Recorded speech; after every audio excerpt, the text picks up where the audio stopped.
Yo, what's up guys, it's me Zach Lee, back bringing some more daily NBA news and updates. We got a couple of things to talk about today, so let's not waste any time, let's get right into it. Lego. Lose more for Okafor. That was the saying back in the 2014-2015 NBA season that the Philadelphia 76ers had when they were tanking to get Jahlil Okafor. And they got Jahlil Okafor now. However, pretty much as soon as he got there, you could just tell that it was not about to be a match made in heaven for the two parties. You could tell things were gonna work out. I still remember his introductory press conference when it was over how he just dropped his Sixers jersey on the ground and walked away, or even during draft night after he was drafted by the Philadelphia 76ers, just how miserable he looked. The man looked like he was pondering the meaning of life. Still though, despite all of that, he still went on to have a pretty good rookie season when he played. He looked as good as advertised on the offensive end when he was playing, averaged 17.5 points per game as a rookie. Pretty impressive. The only downsides were his defense, his rebounding, and then his injuries. The dude couldn't stay healthy. And in his second year, things only got worse for Okafor. Not really injury wise, but just in terms of playing wise. The Philadelphia 76ers, even when he was healthy, started to play him less and less, and that became even more so the case once Joel Embiid was cleared to play on the court. When Embiid was playing, you weren't gonna see Okafor out there on the court, and who can really blame Philly for that? I mean, why would you play Okafor over Embiid? But at the same time, this just isn't fair to Jahlil. This is a young guy who has a lot of talent, at least on the offensive end, yet he gets no shine whatsoever. And I mean that quite literally this year. The man gets absolutely no shine whatsoever. He's only played in one game this year against the Toronto Raptors, and the only reason he played in that game was because Joel Embiid isn't allowed to play in back-to-back, so he wasn't allowed to play in that game. It's a shame to see all this talent going to waste. And the Sixers have remained vocal about their desire to trade Jahlil Okafor, and Okafor has remained vocal about his desires to leave the Philadelphia 76ers. But it's been at least a year now since they started to try and trade Jahlil Okafor and haven't been able to even come close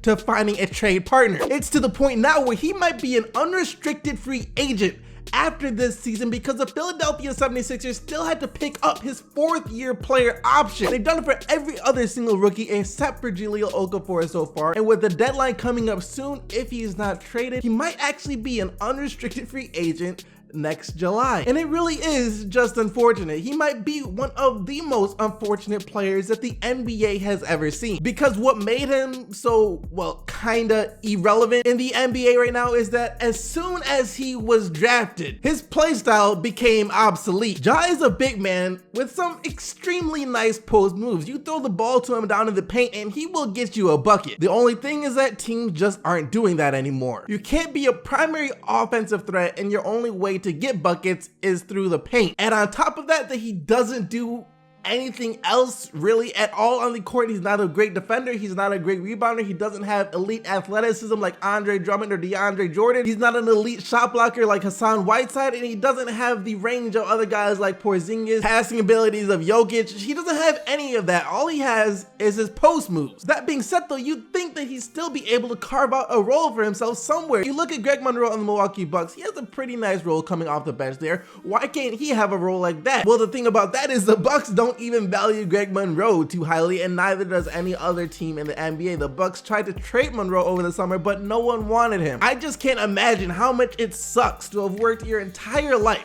to make it to the NBA, polishing your post move, to have some of the nicest post moves. Even the year heading up to the draft, you're considered as one of the best talents in the draft and going to be one of the best young players in the NBA. You go on to have a pretty good rookie season where you show you can score, and then bang, all of a sudden, you are completely irrelevant for no fault of your own. The game evolved, you are now a relic, and no one wants you. It's unfortunate, but Ja is still only 21 years old. There's plenty of time for him to figure something out, whether that be adding more elements to his game, like a jump shot, or becoming a better defender, or a better rebounder, just doing something else besides post scoring, so some team will value him and he'll have a bigger role. But even if he doesn't get traded and does become an unrestricted free agent after this year, I'm sure that some team will pick him up because that's just too much talent not to be on an NBA team. While Okafor's role has been steadily decreasing, you can look for Lauri Markkanen's role to steadily increase over the season. The Rook has been extremely impressive so far. He has shown that he can shoot and rebound the ball pretty well, and the rebounding thing is important because that was a huge question around him coming into the draft. How well will he be able to rebound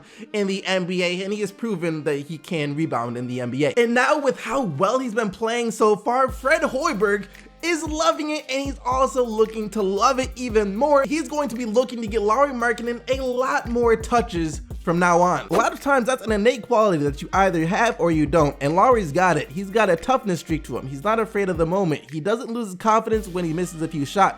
He keeps taking it when he's wide open. Those are qualities of a great young player. We do need to add more actions for him. He was thrust into a role that wasn't going to happen initially with the incident that happened right before the opener. Now it's about adding after seeing what he can do on the floor. So it sounds like Lauri Markkanen wasn't even supposed to be starting for the Bulls this year. However, Bobby Portis breaking Nikola Mirotic's face left the Bulls with no choice but to start Lauri Markkanen. So it turns out that Bobby Portis breaking Nikola Mirotic's face might have been one of the best things that has happened to the Bulls in a very long time. After these comments though, Hoiberg was asked if there's a particular spot that he wants Lauri Markkanen to get more touches at on the floor, and check out what he said. Yeah, there are specific spots, all of them. I agree, I'd give Markkanen the Porzingis treatment right now. Just give the ball to him, keep giving the ball to him, give the ball to him some more, and continue to give the ball to him from now on, because really, what other option do you have? You ain't got nothing else, at least until Zach LaVine comes back. Kristaps Porzingis has been off to an amazing start to start the season so far. Dude has been red hot from the field. I mentioned earlier in the highlight video today how he has scored 30 points in 5 of his 6 first games. That's incredible. And yesterday when Porzingis was asked about this hot start and what's inspired him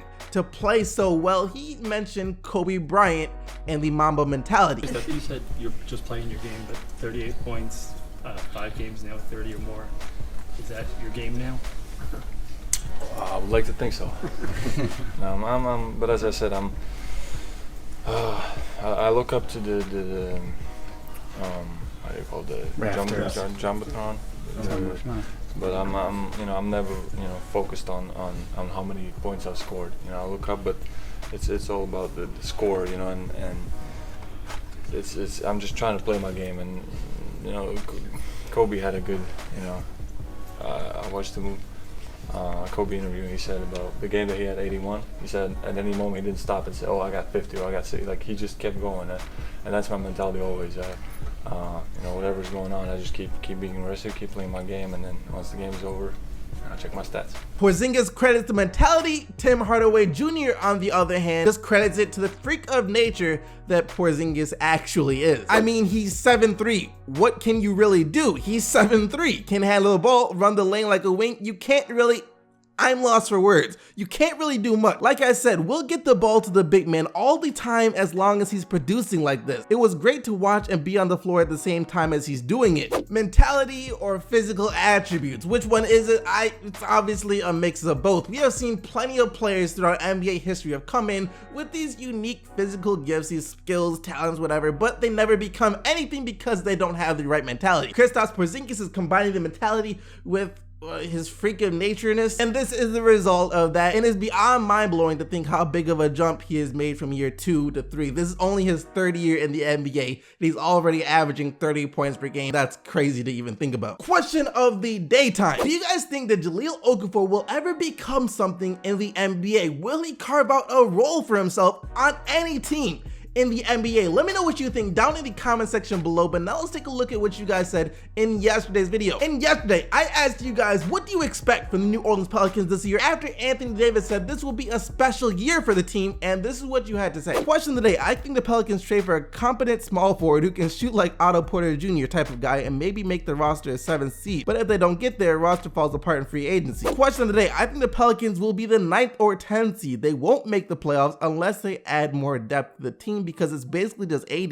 Boogie, and Jrue Holiday. Everyone else is trash. Question of the day: I believe the New Orleans Pelicans will have a decent season, getting 6th seed and proceed to win the finals, with Anthony Davis getting finals MVP. But if Anthony Davis, DeMarcus Cousins, and Jrue Holiday all play well, Pelicans can do well in playoffs. The Pelicans clearly need a lot more help than just Anthony Davis and DeMarcus Cousins. Even Jrue Holiday has to step up because he's only had like one good game so far this year. But the thing is, the Pelicans have no way to get any more help. They have no money and no trade assets. So they can't sign players and they can't trade for players. So it's basically what they have is what they're going to have. Now, Anthony Davis and DeMarcus Cousins might be good enough to eke the Pelicans into the 7th or 8th seed out west, but I think that's about as good of a season that I can see them having. But that's going to do it for today, guys. Let me know what you think about all of this down in the comment section below. And once again, thank you for watching. Make sure to like and subscribe for more daily NBA videos. And I guess until tomorrow,